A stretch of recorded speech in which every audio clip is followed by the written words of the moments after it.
व्यासपीठावरील शिवसेनेचे पक्षप्रमुख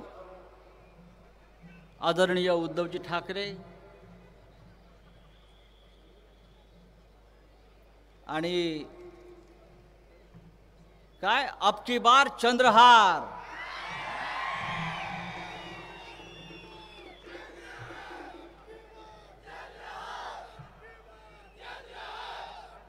त्यांच्याकडे उद्धवजी त्यांच्याकडे काय डबल इंजिन ट्रिपल इंजिन, आमच्याकडे डबल महाराष्ट्र केसरी आहे. त्याच्यामुळे डबल इंजिन ट्रिपल इंजिन आता सांगलीमध्ये फेल. आपण सर्व ज्या विराट संख्येने इथे जमलेला आहात, मला क्षणभर वाटलं की इथे कुस्तीची दंगलच सुरू आहे.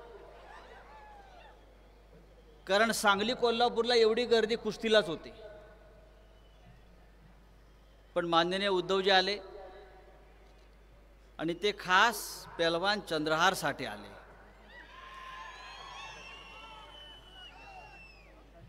लोकांच्या मनात संभ्रम निर्माण केला जातो. संभ्रम काय आहे? इथे कोण लढणार? या मैदानात चंद्रहारच लढणार. चंद्रहारच जिंकणार. आणि हा महाराष्ट्र डबल केसरी त्याची विजयाची गदा घेऊन, एका हातात मशाल घेऊन दिल्लीच्या संसदेत गेल्याशिवाय राहणार नाही, ही गॅरंटी ही सभा देते आहे. इकडे एकच गॅरंटी चालणार, शिवसेनेची गॅरंटी. खरं म्हणजे आजच्या सभेला उद्धवजी आपल्याला माहिती आहे, आजची सभा होणार नाही होणार, होणार नाही होणार, पण सभा झाली आहे. आणि सभेला काँग्रेस, राष्ट्रवादी काँग्रेस सगळ्यांनी मनापासून शुभेच्छा दिलेल्या आहेत. आणि पुढल्या सभेला सगळे व्यासपीठावरती सर्व नेते उपस्थित राहतील. आज सांगलीमध्ये प्रवेश केल्याबरोबर आम्ही सर्वप्रथम या सांगलीचं नव्हे तर महाराष्ट्राचं भूषण स्वर्गीय वसंतदादा पाटील यांच्या स्मारकाला भेट दिली.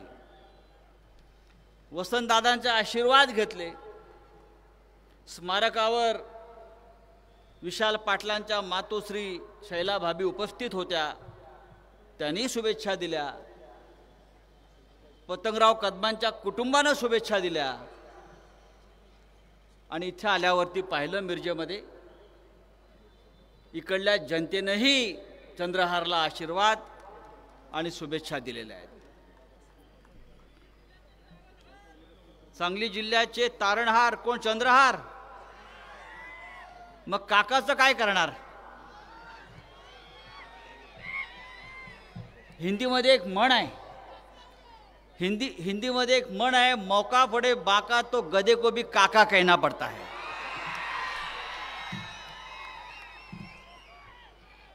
आता ते चालणार नाही. तासगावला पाठवताय, कशाला?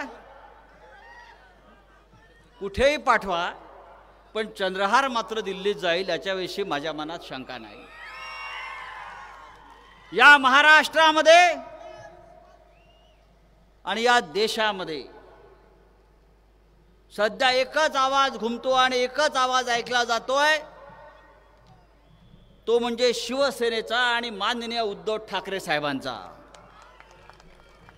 या देशात आज नरेंद्र मोदीला कोणाची भीती वाटत असेल तर ती फक्त माननीय उद्धव ठाकरे साहेबांची. या महाराष्ट्रात यापुढे एकच गॅरंटी चालणार, ती म्हणजे उद्धव ठाकरे साहेबांची. काय एक एक रोज नवीन नवीन गॅरंटी देत सुटलेल्या आहेत. काय उद्धवजी ऐकलं का?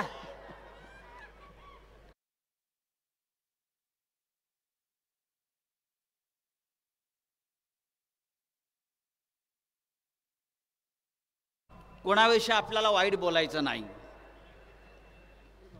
कोणाविषयी वाईट विचार करायचा नाही, पण सत्ता येईल तेव्हा त्यांना सोडायचं पण नाही. आज चंद्रहार आपल्यासाठी एक शुभशकुन आहे. समोर आमचे तेजस ठाकरे आपली सभा ऐकायला आलेले आहेत आणि तेजस ठाकरे फार कमी वेळा सभा ऐकायला जातात. आज म्हटले आज चंद्रहार यांची सभा पाहण्यासाठी आणि ऐकण्यासाठी मला इथे यायचं आहे आणि ते समोर बसून आपली सभा ऐकतायत आणि अनुभव घेत आहेत. या व्यासपीठावरती आपण मगाशी सांगितलं की 25 महाराष्ट्र केसरी आणि 10च्या वर हिंद केसरी या व्यासपीठावरती उपस्थित आहेत. कोणत्याही व्यासपीठावरती इतक्या मोठ्या संख्येनं खेळाडू उपस्थित राहिलं जर मी पाहिलं नाही, ते सुद्धा एका उमेदवारासाठी. शिवसेना ही दिलेला शब्द पाळणारी संघटना आहे. अमित शहानी बाळासाहेब ठाकरे यांच्या खोलीमध्ये मातोश्रीवर एका पवित्र मंदिरामध्ये माननीय उद्धव साहेबांना दिलेला शब्द पाळला नाही आणि त्यानंतर या महाराष्ट्रामध्ये जे महाभारत घडलं त्या महाभारताच्या आपण सगळे साक्षीदार आहात. तुम्ही जर शब्द पाळला नसाल, तुम्ही दिलेला शब्द राखणार नसाल, तर या महाराष्ट्राचा इतिहास बदलण्याची आणि घडवण्याची ताकद माननीय उद्धव ठाकरे आणि शिवसेनेमध्ये आहे. हे माननीय उद्धवजींनी दाखवून दिलं. हा कुटुंब संवाद मेळावा आहे, जनसंवाद मेळावा आहे. आतापर्यंत गेल्या 2 महिन्यात माननीय उद्धवजींनी 100च्या वर सभा महाराष्ट्रामध्ये घेतल्या. महाराष्ट्राच्या कानाकोपऱ्यामध्ये लोकांनी त्यांचं प्रचंड स्वागत केलं. मग विदर्भ असेल, मराठवाडा असेल, कोकण असेल, कोल्हापूर असेल आणि आज सांगलीमध्ये पोचलेलं आहे. आणि आजचा प्रचंड धसका आपल्या विरोधकांनी घेतलेला आहे. शिवसेनेचा एवढा धसका घेतला की महाराष्ट्राचं रक्षण करणारी शिवसेना मराठी माणसाच्या स्वाभिमानासाठी माननीय बाळासाहेब ठाकरेंनी निर्माण केलेली ही शिवसेना या गुजरातच्या 2 नेत्यांनी तोडली फोडली आणि महाराष्ट्र तोडण्याचा त्यांचा प्रयत्न सुरू आहे. आणि आज मी इतकंच सांगेन, ही सांगलीची भूमी उद्धव साहेब महाराष्ट्राच्या प्रत्येक लढ्यामध्ये, संयुक्त महाराष्ट्राच्या लढ्यापासून ते मुंबईच्या निर्मितीच्या लढ्यापासून या सांगलीतला कार्यकर्ता जो मुंबईतला आहे, अगदी वसंतदादा पाटलांपासून ते ठामपणे शिवसेनेच्या मागे उभे राहिलेले आहेत. आणि म्हणून उद्धवजींनी निर्णय घेतला, ज्या वेळेला आपल्याला सांगलीची निवडणूक लढायची आहे आणि सांगलीची निवडणूक जिंकायची आहे. काय आहे ही सांगली? क्रांतिकारकांची भूमी आहे. स्वातंत्र्याच्या लढ्यामध्ये वसंतदादा पाटलांसारखे क्रांतिकारक स्वातंत्र्य सैनिक या भूमीत निर्माण झाले. त्यांनी ब्रिटिशांशी संघर्ष केला, त्यांनी ब्रिटिशांच्या गोळ्या आपल्या छातीवर झेलल्या. तोच हा सांगलीचा जिल्हा आज ठामपणे शिवसेनेच्या मागे उभा राहतोय. तो दुसऱ्या स्वातंत्र्याच्या लढ्यासाठी, जे आपलं स्वातंत्र्य, जे आपली लोकशाही नरेंद्र मोदी आणि अमित शहा यांनी संकटामध्ये आणलेली आहे. हे संकट आपल्याला दूर करायचं आहे. महाराष्ट्रावर 400 वर्षापूर्वी अशा प्रकारचं संकट औरंगजेबाच्या रूपाने आलं होतं. आज जे संकट आपण भोगतोय त्याच प्रकारचं संकट 400 वर्षापूर्वी छत्रपती शिवाजी महाराजांच्या काळामध्ये औरंगजेब महाराष्ट्रावर चाल करून आला होता. तेव्हा सुद्धा हा महाराष्ट्र त्या औरंगजेबाशी संघर्ष करून लढून त्यांनी हा महाराष्ट्र वाचवला. आज मी तुलना करतो की महाराष्ट्रावरती आज दिल्लीच्या आणि गुजरातच्या सुलतानांचा हल्ला का सुरू आहे. तेव्हा जेव्हा खोलात शिरलो तेव्हा माझ्या लक्षात आलं ही औरंगजेबी वृत्ती जी आज गुजरातच्या भूमीतून दिल्लीत गेली आणि दिल्लीतून महाराष्ट्रावर चाल करून आली, ती यासाठी की या महाराष्ट्रामध्ये छत्रपती शिवाजी महाराजांचा जन्म झाला. या महाराष्ट्रामध्ये धर्मवीर संभाजी राजांचा जन्म झाला, पण त्याच वेळी बाजूच्या गुजरातमध्ये औरंगजेब जन्माला आला होता. गुजरातमध्ये तुम्हाला माहीत नसेल की औरंगजेबाचा जन्म या गुजरातमध्ये दाहोद नावाच्या गावात झाला आणि त्याच्या बाजूच्या गावामध्ये नरेंद्र मोदीचा जन्म झाला.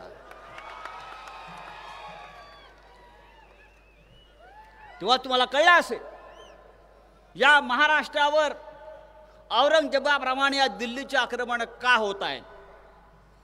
जे औरंगजेबानं केलं तेच आज गुजरातचे 2 राज्यकर्ते दिल्लीत बसून करतायत. ज्या गुजरातमध्ये औरंगजेब जन्माला आला त्याच गुजरातमध्ये मोहम्मद अली जिना जन्माला आला, ज्याने पाकिस्तान निर्माण केला. प्रत्येक जमिनीचा भूमीचा एक वैशिष्ट्य असतं. इथे शिवाजी महाराज जन्माला आले, इथे धर्मवीर संभाजीराजे जन्माला आले, इथे देश अखंड ठेवणाऱ्या अखंड शक्ती जन्माला आल्या, इथे हिंदुहृदय सम्राट बाळासाहेब जन्माला आले, आणि बाजूच्या राज्यामध्ये गुजरातमध्ये मोहम्मद अली जिना ज्याने पाकिस्तान निर्माण केला तो जन्माला आला, औरंगजेब जन्माला आला. पण एक लक्षात घ्या, औरंगजेबाने काय केलं. औरंगजेब सुद्धा खूप धार्मिक माणूस होता. अरे मग औरंगजेब फावल्या वेळात टोप्या विणायचा, टोप्या, आणि जपमाळ ओढत बसायचा, आणि मी फार मोठा मानवतावादी धार्मिक माणूस आहे अशा प्रकारचं ढोंग निर्माण करायचा. औरंगजेबानं सुद्धा या महाराष्ट्रात नव्हे तर या देशामध्ये असा फतवा केला की सगळ्या सरदारांनी माझं गुलाम व्हावं आणि मी फक्त बादशाह. आज या देशामध्ये तीच परिस्थिती आहे. औरंगजेबानं आपल्या भावाला आपल्या वडिलांना सुद्धा सोडलं नाही. आज आपल्या देशामध्ये नेमकी तीच परिस्थिती आहे. औरंगजेबानं अशा पद्धतीनं काम केलं की तो सगळ्यांशी गोड गोड बोलायचा आणि शेवटी पाठीत खंजीर खुपसून ती राज्य आपल्या ताब्यात घ्यायचा. औरंगजेबानं सुद्धा फोडा झोडा आणि राज्य करा हीच नीती अवलंबली, आणि गुजरातमधून दिल्लीत गेलेल्या त्याच लोकांनी आज महाराष्ट्राच्या बाबतीत देशाच्या बाबतीमध्ये हीच नीती अवलंबली. पण इतिहासाची पुनरावृत्ती होते, लक्षात घ्या. त्या औरंगजेबाला शेवटी या मर्दांच्या महाराष्ट्रानं या भूमीत गाडलं, त्याची कबर या महाराष्ट्रामध्ये आपण खणली आणि हा इतिहास आपण निर्माण केला. त्याच्यामुळे महाराष्ट्रावर जर कोणी चाल करून येणार असेल तर याद राखा, असं सांगण्यासाठी सांगलीतली सभा आहे. आपण हिंदुत्वाच्या गोष्टी करता, आमच्या हिंदुत्वावर शंका घेता, आमच्या स्वाभिमानावर शंका घेता, आणि तुम्ही काय करताय, हिंदुत्वाचं ढोंग करताय. उद्धव साहेब आपल्याला माहीत असेल, या जनतेलाही माहीत असेल, गेल्या काही दिवसापासून या देशामध्ये निवडणूक रोख्यांचा घोटाळा आपल्या सगळ्यांनी पाहिला असेल. धमक्या देऊन ईडी सीबीआय मागे लावून चोरांच्या सरदारांनी आपल्या बँकेच्या भाजपच्या खात्यामध्ये 8,000 कोटी रुपये गोळा केले. याला म्हणतात हप्ता वसुली. कोणाकडून केले? 1000 नावाले असतील, पण तुम्हाला मी फक्त एक सांगतो, आणि यांचा हिंदुत्वाचा मुखवटा जो आहे तो तुम्हीच त्याच्यामुळे ओरबडून काढाल. काही काळापासून भारतीय जनता पक्षानं त्यांच्या नेत्यांनी ठिकठिकाणी गोवंश हत्याबंदी, गोवंश हत्याबंदी किंवा गायी वाचवा अशा प्रकारचे आंदोलन सुरू केलं. ठिकठिकाणी अनेक निरपराध लोकांना, आमच्या मुस्लिम बांधवांना देशभरामध्ये पकडून त्यांचं मॉब लिंचिंग केलं. पण आज जेव्हा मी ती यादी तपासली त्यांना देणगी देणाऱ्यांची, तेव्हा जगामध्ये गोमांसाचं एक्सपोर्ट करणाऱ्या कंपन्याकडून, गायींची हत्या करणाऱ्या कंपन्याकडून या भारतीय जनता पक्षाच्या खात्यात 250 कोटी रुपयाचा निधी आलेला आहे. हे यांचं हिंदुत्वाचं ढोंग आहे, आणि अशा या ढोंगी लोकांचा बुरखा आपण फाडला पाहिजे. या राज्यात आणि या देशामध्ये अशा प्रकारचं ढोंगी चोरांच्या सरदारांचं राज्य क्षणभरही राहता कामा नये.